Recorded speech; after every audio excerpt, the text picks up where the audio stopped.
Coverage you can count on at 6 starts now. Good evening. Thanks for joining us for News 13 at 6. I'm Jordan Titus. We begin as severe storms pass through our area, and tonight Krista Chang joins us now. And Krista, fill us in on what's going on out there. Yeah, Jordan, like you said, we saw some severe thunderstorm warnings and quite a few of them in the past couple of hours. Right now, we are continuing to be just seeing some lighter rain as those systems moved offshore.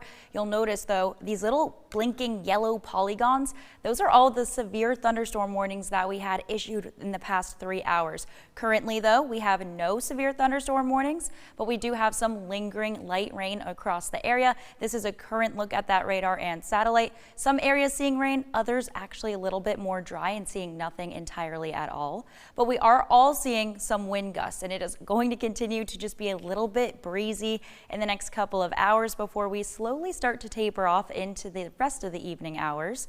Our temperatures are also dropping right now with the help of some rain-cooled air. There's a chance for a stray shower coming up in the next couple of hours, but even then, most of us continue to be mostly cloudy and mainly dry before we get another chance for some evening storms tomorrow. We'll have more on that in just a few minutes. Thanks, Krista. Earlier this afternoon, over 2,800 Santee Cooper customers lost power in Horry County. The majority of those affected are near North Ocean Boulevard and the Pike Lakes area, and the map showed customers as far as Surfside Beach and even some in the Conway area were without power. Now, at last check, power is almost 100% restored, with only 100 without power. Also today, 2 people are in the hospital after a crash on Highway 544. It happened on the bridge over the Intercoastal Waterway. According to the Horry County Fire Rescue, crews responded just before noon. Crews had to use extrication operations to safely remove the trapped individuals.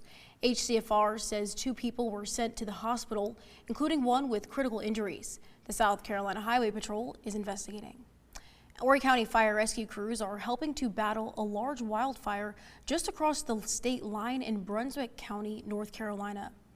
According to officials, the fire is burning near Old Georgetown Road and Hale Swamp Road in the Ocean Isle Beach area. North Carolina Forest Service officials say the wildfire has grown between 400 and 500 acres and is about 50% contained.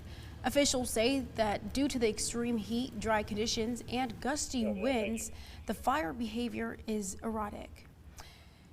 And moments of panic are caught on camera as shots were fired in Raleigh in connection to a teen takeover, which left multiple injured over the span of just a few hours. In this video, you can see people running and ducking for cover, people leaving behind their purses and drinks, crawling on the floor to hide. And in total, Raleigh police say 9 people were shot in a span of a few hours on Glenwood Avenue. 2 teens have been arrested in connection to that teen takeover. And here's what we know right now.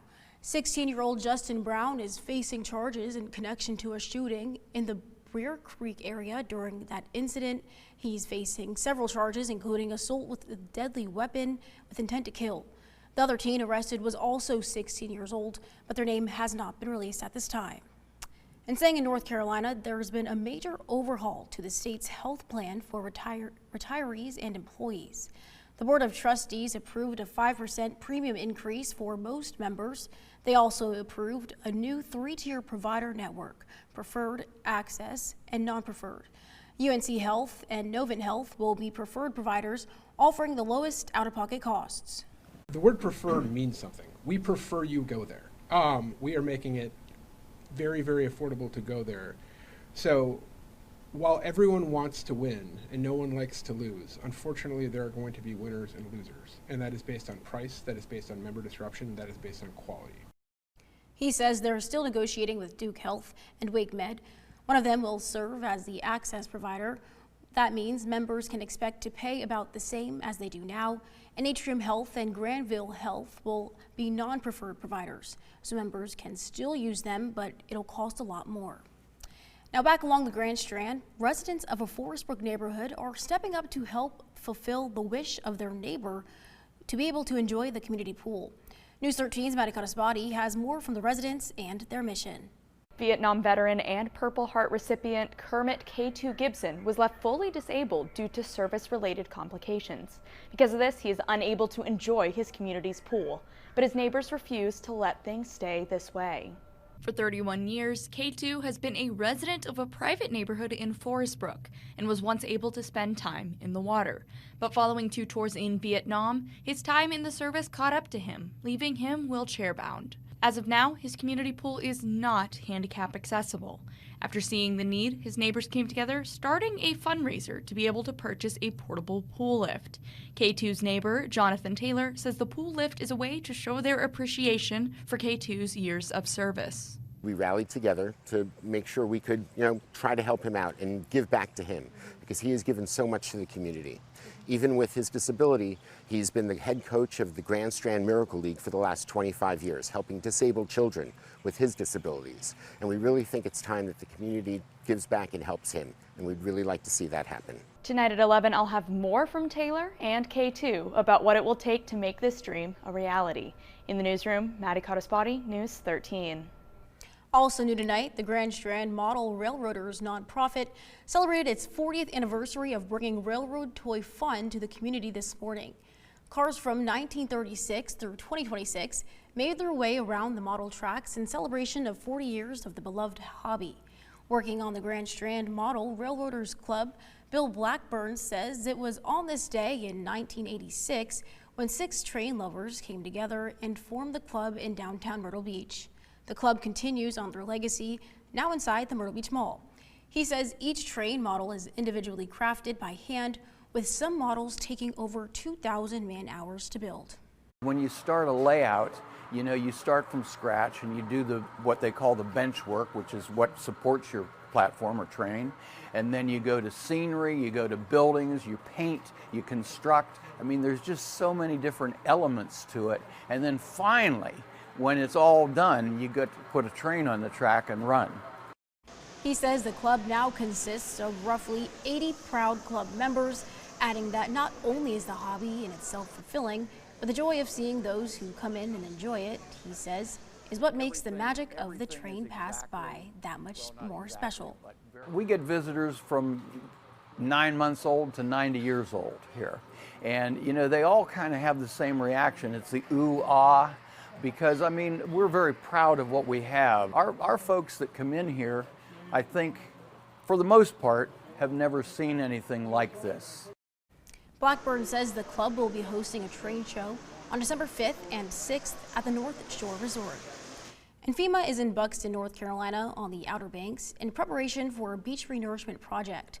There is a rising threat that if water continues to erode the coastline, that could eventually destroy electrical infrastructure along NC 12. Nick Broadway explains how officials hope to prevent that. Months ago, Dare County had a hard time getting in touch with FEMA at all. This happened to be during the government shutdown. Well, now FEMA has boots on the ground here in Buxton. They execute their plans, their engineering, and their maintenance on these beaches, and we support that at the federal government level through additional grants and funding. It's a shift in tone from April. FEMA representatives are seeing Buxton for themselves today, taking in what has happened since the several house collapses and severe erosion. Their role in upcoming beach replenishment is to help provide funding. FEMA is not helping with jetty repairs, the Navy base pollution, or house collapse cleanup. Each of those are separate projects, though it all ties together in the overall mission. Yes, expanding the beach through renourishment may help protect houses, but that's not the main concern. They're doing this to protect Hatteras Island's critical infrastructure. We're standing where there used to be a road.